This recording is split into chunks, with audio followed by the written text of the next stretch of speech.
you, he's an on-time God. Yes, he is. We want to thank you. We want to thank you for your participation. And now we're going to turn it over to our esteemed pastor, Pastor Byron L. Evans.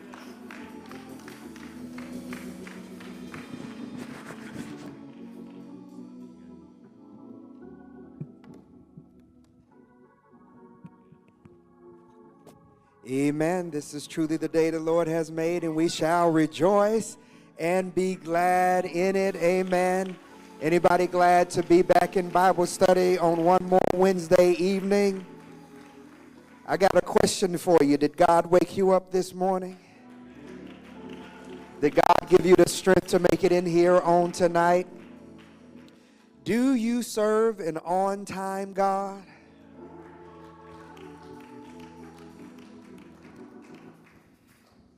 You know, he may not come when you want him. But I heard the deacon sing. I heard Deacon Green say he'll be there right on time. And you know, you don't know what on time is until after God shows up. And then you realize, oh, that was on time.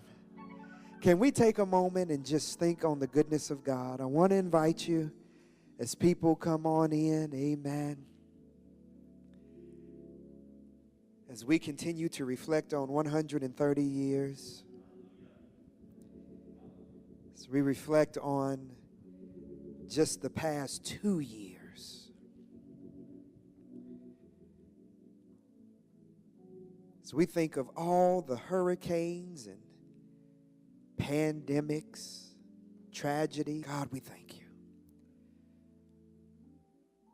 For Lord, on our worst days, you're still faithful. In our lowest moments, you're still dependable. And so, Lord, as we study your word and as we learn more about what it means for us to operate in these gifts that you have blessed us with, give us ears to hear and hearts to receive. Give us an understanding that is not just about men's wisdom, your divine purpose, plan, and strength.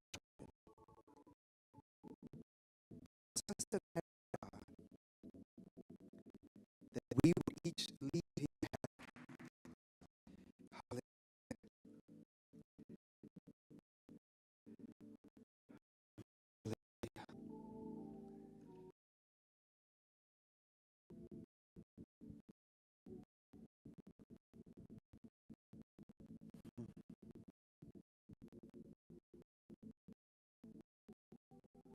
Lord, we thank you. We thank you. Purchased a new home, my Lord. I know who you talk to back there. I heard patience. Patience. Shout. Peace. Woo. Oh, won't he give you peace? Healing. My Lord.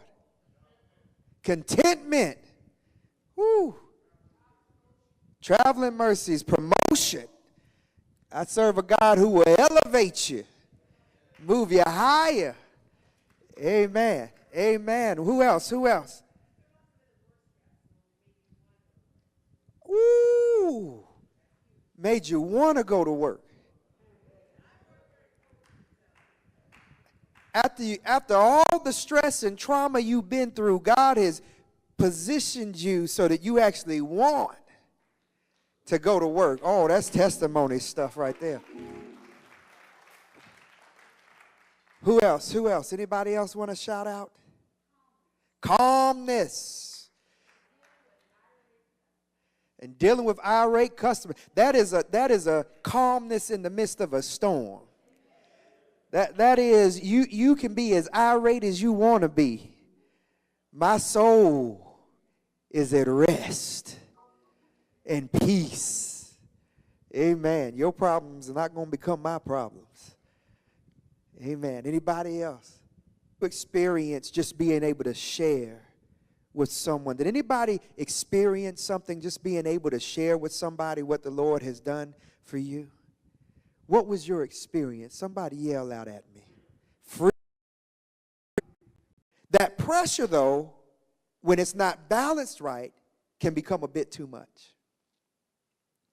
It can become too much for the administrator, and it can become too much for those that he or she are leading. Another watch out for the gift of administration is the tendency to burn out. Working so hard at the task that you don't check in with your own being to know where you are, to know how you are feeling, and to know what's going on with you.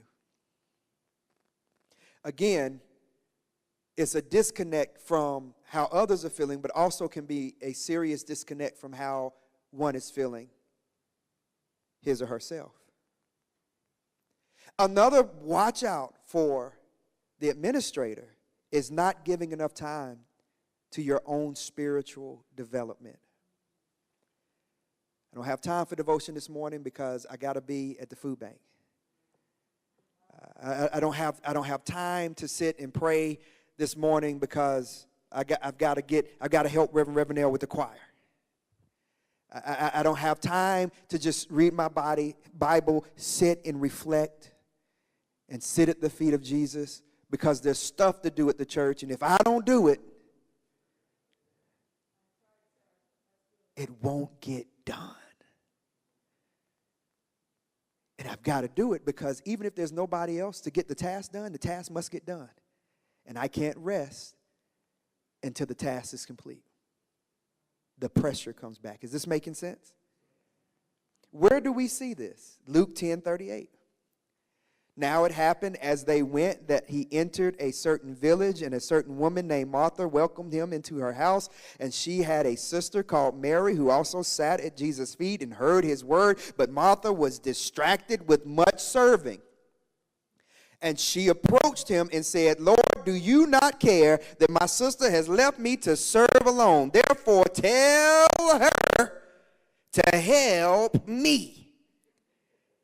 And Jesus answered and said to her, Martha, Martha, you are worried and troubled about many things, but one thing is needed. And Mary has chosen that good part, which will balances. I need to get this done by noon so I can start dinner by 3 so that we're eating by 5. Then Jesus stops by. And Martha's like, what's on this? I'm going to sit with Jesus. We will go and tell Jesus what he needs to do. Get here so that we can get this completed. And we meet some Jesus. At the mind, which will not be taken away. This